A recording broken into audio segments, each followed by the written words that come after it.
how to select between Div 1, Div 2, and Div 3. This is a question which has just come across on college tennis experience. Nick, if I would like to ask you, because you have been on that great radar of that coaching experience, something that you would like to put on that. Yeah, I played Division III sports myself, and then I coached Division I. So I think the major differentiator is, what do you want to use it for? I mean, Renouk had a great comment. He goes, I used it to continue on my training. And so I think you have to really think about, what is this? College tennis is a conduit. It's a training program. What do you want to use it for? If you have aspirations of really turning to the pro or extending your career, things like that, then certain divisions are going to be helpful. I mean, depending on your academics, you can get just as good of a playing environment with a high level, Division II program than you can at a low level Division I program. So you have to be careful, because you can't just use the divisions to articulate which is best.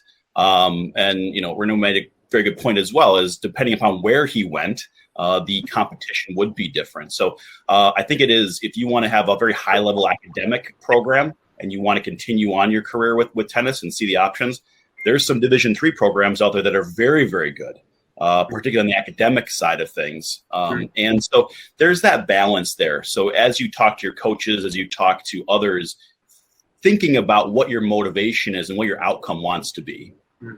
Great, Nick. Great thoughts on that. Harsh, over to you on that. This Div 1, Div 2, Div 3 differentiation which we have.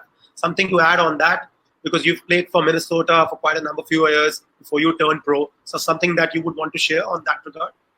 Yeah, I think it also depends on your level, as a junior, in terms of tennis, what level you're playing. And in my case, I was playing at a high level in India and internationally. I played some junior Grand Slams as well. So I was looking at the Division I experience, looking for top schools at the Division I level.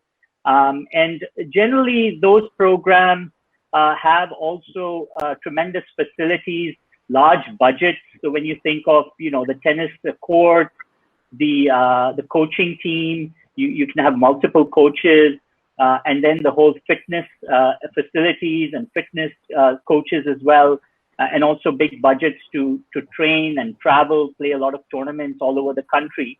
So my goal was to really to improve my tennis and to use college tennis as a transition to professional tennis. And so, I was focused a lot on the Division I. But as Nick said, there are very good options at Division II and Division III. And so as each player lists their criteria and they sort of start to narrow it down, be open to the different opportunities. And I would say also, in terms of your selection, making that personal connection with the coaching team, with those people that you're going to spend time with, to find out if it's going to be the right fit for you. And, I'd love to talk more about that too, because that was one of the key areas that, I made my decision was more on that personal connection that I made with my coaches. Wonderful insights on that. Renouk, you've been to that beautiful place, California side. So something to add on that. I would want to ask you, how was your experience in that, about this differentiation of Div 1, Div 2, and Div 3?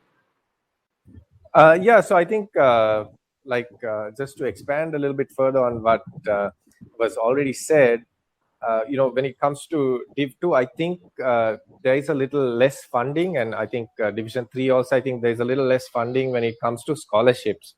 So if you're looking at, trying to get some athletic aid or whatever, then you might have to, look at like a Division 1 program. But, the player may be a really good student, and they might be able to get academic scholarship money.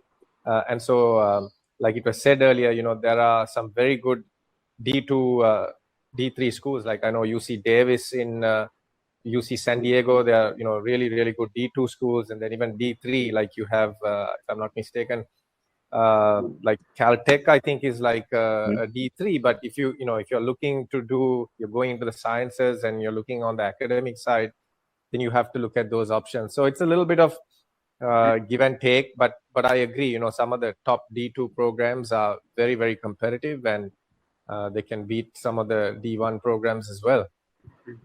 Thank you for your inputs, Renouk. Great to get your view on that.